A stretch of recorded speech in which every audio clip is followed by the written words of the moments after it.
The Brave Tin Soldier, retold from the original by Hans Christian Andersen. Once upon a time there were 25 tin soldiers, and they were all brothers because they had all been made from one large tin spoon. They were all neatly dressed in red, blue, and white uniforms, and each one held a little rifle. As soon as the toy maker had made them, he put them in a little wooden box on a shelf in his shop. For months they waited patiently, packed into the box like sardines, until one day a man came into the shop and bought the box. "This will make a fine present for my son's birthday," he said. When the little boy saw the box, he rattled it and tried to guess what was in it. When he opened it, he shouted out, "Tin soldiers!" And as the little boy shouted this out, he clapped his hands with excitement. Then he took a close look at the soldiers and noticed that they were all exactly the same, except for one, who was slightly different from the rest.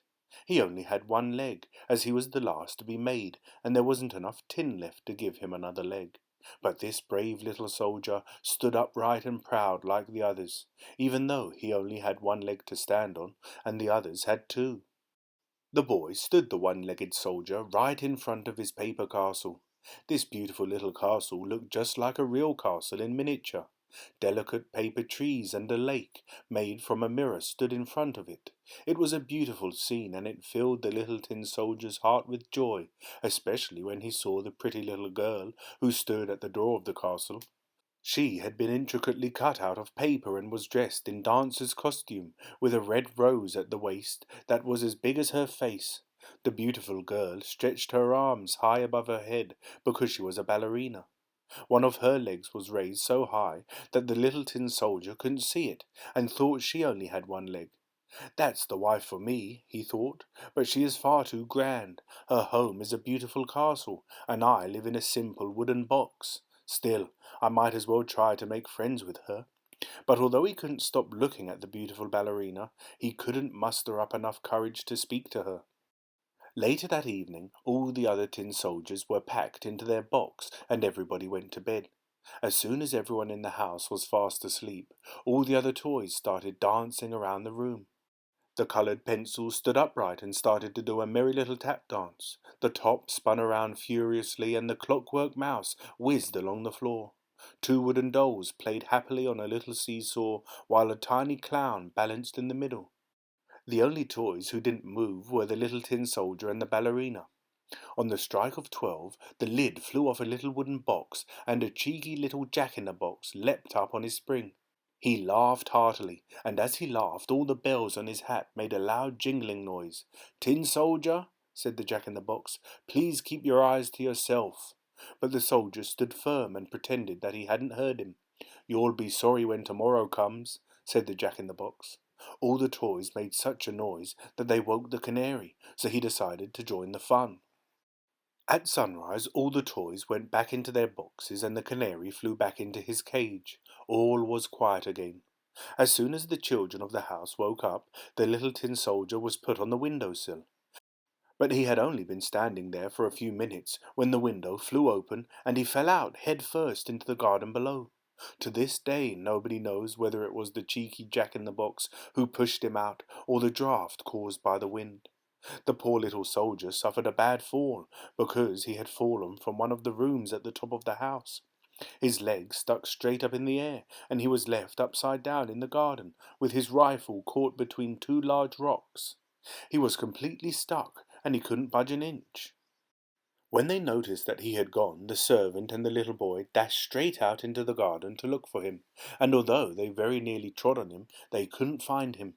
The tin soldier was so sad to see them passing by, and wanted to shout out, "I'm here!"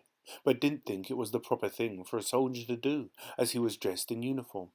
Then it started to rain, and the rain fell so heavily that the tin soldier almost drowned in a little pool of water. When the downpour was over, two street urchins who had crept into the garden wandered by.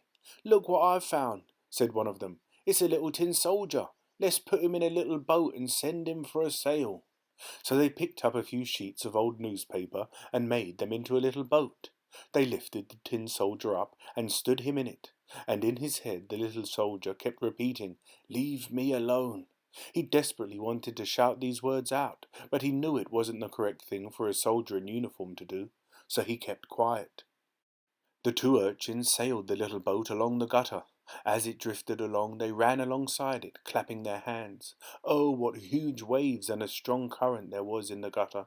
The boat bobbed up and down, and it whirled around with such speed that the tin soldier felt seasick. But he was a brave little soldier, and he stood upright without moving a muscle. He kept looking straight ahead and held his rifle tightly at his side. Suddenly the boat came to a long stretch of gutter that was covered over. It was darker than his box. "I wonder what's going to happen to me now," said the little tin soldier. "I'm sure it's all that Jack-in-the-Box's fault. Oh, how I wish I had the little ballerina with me in the boat. If she were here I wouldn't care, even if it were twice as dark as this." Suddenly a large water rat appeared. "Where's your passport?" asked the rat. "Come on, show me your passport." But the tin soldier didn't reply. He just kept on clutching his rifle very tightly indeed. The boat drifted away and the rat chased after it. "Stop him! Stop him! He hasn't shown me his passport!" shouted the rat. But the current grew stronger and stronger, and the tin soldier could see daylight ahead, where the covered part of the gutter ended. And what a horrible sight he could see before him as he bobbed along in the little boat. The gutter emptied straight into a drain, and he was heading straight for it. It was as dangerous for him to be swept into this as it would be for us to sail over a waterfall, but it was no use him crying out, even if it wanted to, because he was so near to the end that he couldn't stop. "I wish I was on dry land and in the arms of the ballerina," he thought to himself, and then the boat swept over the side, but still the brave little soldier clutched his rifle and kept completely still. With an almighty splash, the soldier and his boat were swept out of the gutter and into the drain. The water rat watched in amazement as he saw the little paper boat and its passenger disappearing into the opening of the drain. Empty bottles and cans that were more than twice his size followed the little soldier on this terrifying journey. The little paper boat travelled on through the drain until it emptied out into a big canal. Imagine a little tin soldier lost in a canal. It would be just as terrifying for us if we were lost in one of the vast oceans of the world. The boat spun round several times until it was full to the brim with water. By now the tin soldier could only just keep his head above water, but he still kept completely upright. "This boat is going to sink, I just know it, and there's nothing I can do about it," he thought.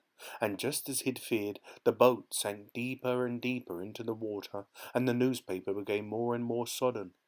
Eventually the water gushed right over the tin soldier's head. While this was happening, all he could think of was the beautiful little ballerina. Oh, how he wished he could see her face again. After this, the paper boat fell apart, and the tin soldier fell straight through the bottom. As soon as he had parted from the boat, he was swallowed by a great big fish. It was so dark inside its belly, but the tin soldier stood perfectly still, with his rifle tightly at his side, although he was now lying lengthways. The fish twisted and turned so much that the tin soldier didn't know what was going on. "When will this ever end?" the tin soldier said to himself. Then suddenly all the terrifying twists and turns stopped, and the fish lay quite still. A flash of lightning seemed to pass right through the fish, and suddenly the soldier could see daylight again. Somebody called out, "It's a tin soldier!" The fish had been caught, taken to market and sold. A servant took it home to the kitchen, where she slit it open with a big sharp knife. The servant was so surprised when she saw the soldier in the fish that she gently picked him up by the waist and took him to the room where supper was being served. Everybody stared at this amazing little man as the servant told them that he had been travelling inside a fish. "What's all the fuss about?" he thought. "I haven't done anything special." They stood the tin soldier on the table, and what a wonderful sight met his eyes. He was in exactly the same room as he had been in before. He recognized the same little boy, the same little toys were on the table, and most wonderful of all, the lovely paper castle with its pretty little ballerina stood straight in front of him. Still the little ballerina stood with her arms stretched out above her head and one leg raised high in the air. She looked as if she had been waiting patiently for him to return. This touched the heart of the little tin soldier. He felt he could weep tin tears, but he knew that was not the proper thing for a soldier in uniform to do. He looked at her, and she looked at him, but they didn't say a single word. The boy stood him under one of the paper trees, so that he was close to her, but still they didn't say a single word to each other. The little tin soldier wanted to ask her to be his wife, but he still felt she was too grand for him, so he just looked on. Although not a word passed between them, all the other toys were happy to see them standing together, except for the Jack-in-the-Box, of course, who didn't wish good fortune on anybody. He was too busy whispering into the ear of the little boy. "Throw that good-for-nothing soldier into the stove," he said. "He can't fight battles for you with only one leg." The little boy was frightened of the Jack-in-the-Box, so he did as he was told, and threw the poor little soldier straight into the blazing stove. As the tin soldier stood in the heat of the fire, he soon became incredibly hot. The poor little soldier didn't know if it was the heat of the flames that was making him feel like this, or the heat of his love for the ballerina. Soon the bright red, white and blue of his uniform started to fade away. Nobody knew whether the color had faded because of the heat or because he was so sad. He could still see the little ballerina, with her arms reaching towards him, and as he looked at her, she looked at him. In the intense heat he started to melt, but he still stood brave and upright with his rifle at his side. Then a gust of wind blew in through the window. It caught the ballerina, and she flew into the stove with the little tin soldier. For a few brief moments they looked at each other as the red and yellow flames danced around them. Although not a word was spoken, it didn't matter, because they were united forever in love. A few minutes later they both burst into flames and completely vanished. The next morning, when the maid was clearing out the ashes in the stove, she found all that was left of the little tin soldier, a little lump of tin in the shape of a heart. Next to it lay the big red rose that the ballerina had worn, burnt black as a piece of coal. The end.